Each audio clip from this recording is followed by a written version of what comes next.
பரிசுத்தம் இல்லாமல் தேவனுக்கு பிரியமா இருப்பது கூடாத காரியம். ஒருவேளை நீங்கள் ஆலயத்துக்கு போவதால் மட்டும் நீங்கள் பரலோகத்திற்கு சென்று விட முடியாது. நீங்கள் பக்தியாக இருப்பதினால் பரலோகத்திற்கு சென்று விட முடியாது. நீங்கள் உபவாசம் இருப்பதால் மட்டும் நீங்கள் பரலோகத்திற்கு சென்று விட முடியாது. ஒருவேளை நீங்கள் காணிக்கையில் செலுத்துவதால் நீங்கள் பரலோகத்திற்கு சென்று விட முடியாது. சகோதர சகோதரிகளே, ஆண்டவர் பக்தியை இல்லை, உபவாசத்தை இல்லை, காணிக்கை இல்லை, பரிசுத்தான் ஆண்டவர் எதிர்பார்க்கிறார். உங்கள் கண்களில் பரிசுத்தம், உங்கள் சிந்தையில் பரிசுத்தம், உங்கள் பேச்சில் பரிசுத்தம், உங்கள் செயலில் பரிசுத்தம், உங்கள் நடத்தில் பரிசுத்தம்.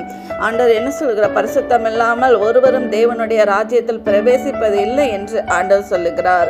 இப்படியாக நாம் பரிசுத்தமாக காணப்படும் பொழுதுதான் பரலோகத்திற்கு செல்ல முடியுமே தவிர பரிசுத்தம் இல்லாமல் நாம் பரலோகத்திற்கு செல்ல முடியாது. சகோதர சகோதரிகளே, விழிப்புணர்வு அடையுங்கள், மன திரும்புங்கள். ஆண்டவரே எனக்கு மன்னிங்க, இதுவரைக்கும் இதெல்லாம் பாவம் எனக்கு தெரியாது, நான் பரிசுத்தத்தை அதிகமாக விரும்பலை, எனக்கு பரிசுத்த தாங்க அப்படின்னு சொல்லி நீங்கள் கேட்கும் பொழுது ஆண்டவர் பரிசுத்த ஆவியை உங்கள் மேல் வரப்பண்ணி உங்களுக்கு பரிசுத்த தருவார். நீங்கள் மனம் திரும்பும் பட்சத்தில் இன்றைக்கு உங்கள் மேல் பரிசுத்த ஆவியை ஊற்றுவார். நீங்கள் மனம் திரும்புங்கள். ஆண்டவரின் வருகை மிக மிக சமீபம். நீங்கள் மனம் திரும்பும் பட்சத்தில் ஆண்டவர் உங்களை மன்னித்து உங்களை ஆசீர்வதிப்பார். விசுவாசியுங்கள். நன்றி. ஆமென்.